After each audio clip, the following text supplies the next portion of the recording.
So I got a message and that paused the video recording, so I thought it had stopped. So anyway.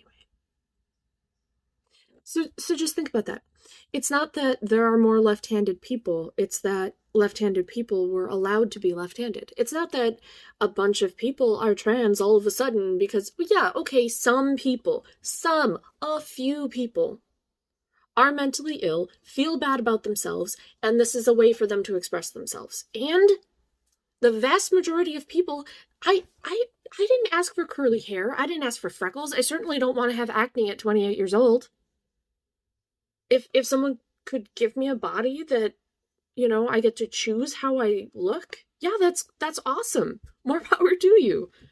It's not that suddenly everybody's trans and, a decade ago suddenly everyone's gay. It's that it has become acceptable for people to express themselves in those ways.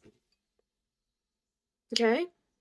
When Renaissance painting was done in oil painting and that hadn't been done before, Baroque, as opposed to what we consider classical. It's revolutionary. Oh no, dare we play Beethoven? Right? It's just that it's become acceptable. And yes, acceptability does have a fashion component to it.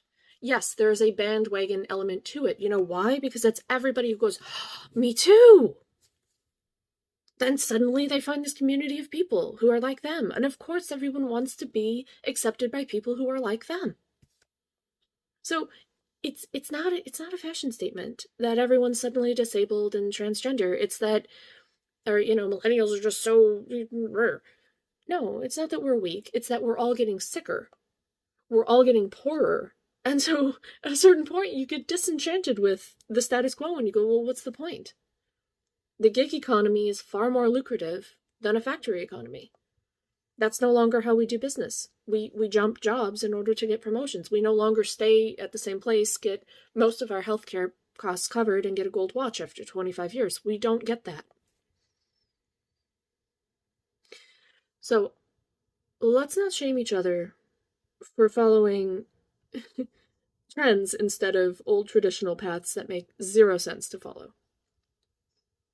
It is good to keep up with the trends. It is good to keep up with the times. That doesn't mean do things just because they're fashionable, but if you want to include yourself in things that you see going on in the world, do them. Because what happens is you actually, and I can cite, there's very few people who I follow, very few people I consider leaders. So I always cite where credit is due. Gigi Young does a very good job of explaining. She has a video on false light that explains it so concisely in like 9 or 13 minutes. It is false light to continue to follow a path that no longer serves you. It keeps you in toxic relationships. It keeps you stagnant. It honestly causes health issues. And this is my opinion. I'm not trying to represent someone else's work with my opinions, but if you stagnate, it eventually becomes evil. First it becomes inefficient, then it becomes boring, then it becomes toxic, you shouldn't be in that relationship anymore, and then it actually becomes a problem. So we should be moving forward. Does it make sense to do things just because they're fashionable? No. But if there's a fashion that speaks to you, absolutely participate in it. That's where, by anthropological definition, there is the most power in a movement at the time that it's happening. When that zeitgeist is going on, do it. That is where you will get the most out of that energy.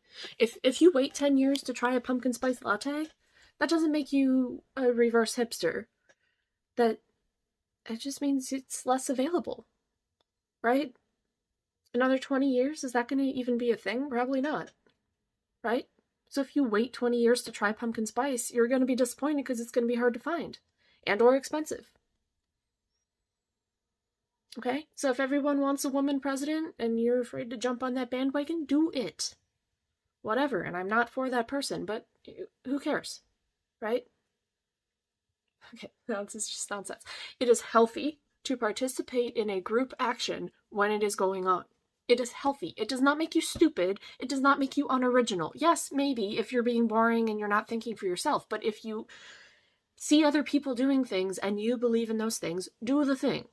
There is no greater time to do it. It is most powerful if you do it in that moment. The same way if you're inspired to do a thing, for anything boring like laundry or dishes, whatever, do the thing. You're not going to be more inspired, 6 hours later. Do it.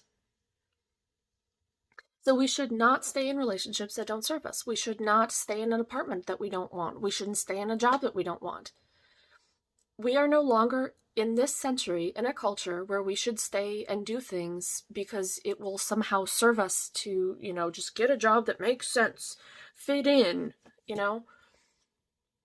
all the things that we're doing to fit in and conform, all those traditional things do not serve us in this century. We need to find new ways to do things or we will be left behind. And that is the story of everything that we're working out now. All the Epstein stuff. Where people go wrong is that they try to stay on, we should not be using magic from before the Salem witch trials.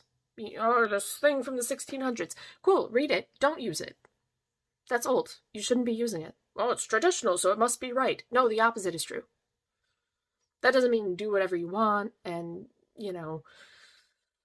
sacrifice a chicken or I can't even talk today. Okay, it doesn't mean make up some nonsense and put your energy nowhere, but it does mean think about what works, think about what doesn't, and do so carefully. Consider things, but don't wait too long.